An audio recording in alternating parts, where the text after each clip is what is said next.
of course, we're not against Islam as a religion, but we are against the persecution, the injustice. How? We are against the injustice. We're not against Islam as a religion? Secularly, no. We would like to, we believe in freedom of religion. So we leave them to believe whatever they believe. We believe in freedom of religion. As long as their freedom of religion doesn't cross into our freedom. That's the idea. And if the place is secular and the rule of law is applied, everybody will be safe and everybody will have his basic rights guaranteed by law.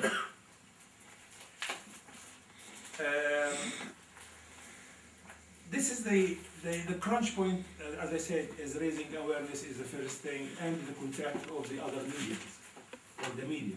The political axis, the very basic, fundamental issue here is to write to your MEP.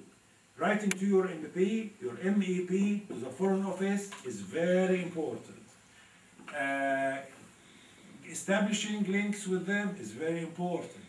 I think I consider myself to be lucky that I have convinced our church in St. Mark in London to host an MEP called Charles Tannock in February this year. And he came, and I would say half of the church came, attended. I mean, it was almost 200 something people came to the church, and they asked a question. They are really, I think we broke the awareness issue. I think awareness is there now. And the people came and they welcomed him. We had a lovely meeting, and I said, well, that's very good that this was in the back of the Nagah Hamadi. So, meeting with Commonwealth, we met with the Foreign Office, Foreign and Commonwealth Office several times. You can write to them.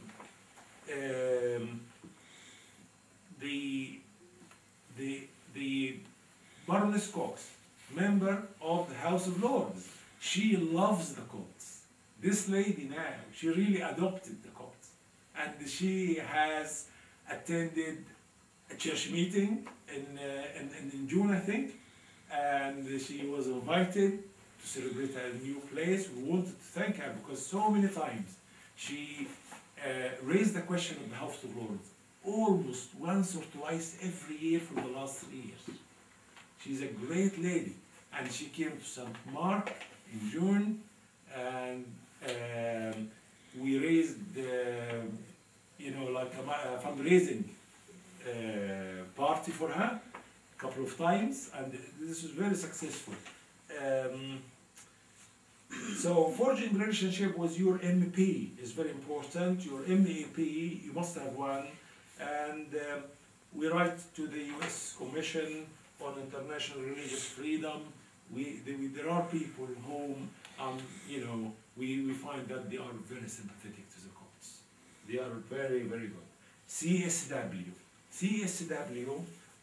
in the last 3 years, they have conducted so many studies, field studies, Christian solidarity worldwide. I mean, ask everybody to join them. They went to Egypt in Abu Fana problem. They send their correspondents or their advocates. They stayed there, they went, they looked around, and they produced the report, which they circulated everywhere, to the congressmen, to the MPs, to the MEPs, their media office in Brussels, circulated to the MEPs in Brussels. They are very good support to the Copts, right from the beginning, right from the Al-Kosha onward. They have study about Abu Fana done, and we sponsored all of these studies. Bravo. All of them. Something between 5,000 to 15,000 each one. And the study about the apostasy, this was the biggest study. And it resulted in 2 reports. One of the reports was well over 100 pages, and it was presented to the Congress. And this was God rest his soul, Abuna Mikhail Ibrahim, he allowed us to go in January 2006 to make a fundraising in his church. And in this time we raised about 17,000 pounds went to this kind of apostasy study. And there is Freedom of Religion report, there is Abu Fana report. These are in the reports in the United Copts website. All of these reports are there. And the biggest one, which is about apostasy, no place to call home. This includes the Copts and others. This includes other people other than the Copts. We even hired an atheist association. But they are friendly to the Copts because they really fight hard for the freedom of religion. It's called the Ethical Union, Humanist and Ethical Union. We know them, they are good, they fight for us, and we financed the study, and they publicized it to the United Nations Human Rights Council. They produced a report about Egypt, about Malaysia. I mean, all this is a political pressure. When I went to the United Nations Human Rights Council in 2005, I done a study on the second article of the Egyptian Constitution. The study is still there up till now in the United Nations website, which is available on our website as well, the link under UN study about Copts.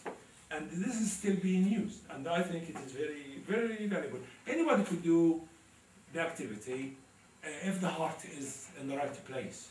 You can start, it takes years, and then you will be away. I mean, it is duty and pleasure, really pleasure.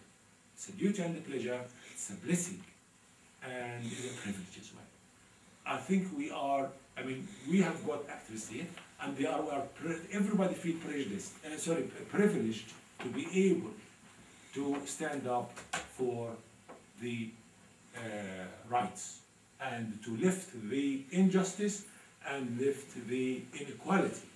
I think the time is maybe just.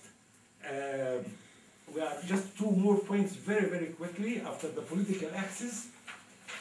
We don't want to go to the legal axis. What we do, we have lawyers in Egypt, and in Egypt we try to get them to see the people who are involved in problems. I mean, the apostates, the people who turn to Christianity, they have hard time. We try to get lawyers to stand up for them, to help them. I must say, my experience so far, really, the Christian lawyers are scared. And the Muslims, they really stand up for them very good. But however, we need this and we need that. They help, both of them help. Maybe the people like Mamdouh Nakla and others and Nabil Ghubriel, they can go to the police station, they can go to visit them very quickly and say something. They give them just a moral support. They make feel that, yes, you're not alone, we are standing by you. No. But the Muslim ones like Gamal Eid and Hosam Baghdad, they are really good fighters for the freedoms and the equality and for lifting the injustice and the inequality. For the Copts, they are really good. So we hire the Christian ones, but the Muslim ones are really good. We pay for some of the Christian ones, we have done that before. So this is the legal access. And when they come here as refugee, there isn't a time without having 1 or 2 or 3 refugees in UK. Currently, there are ones who are just being assaulted and kidnapped from Naga Hammadi.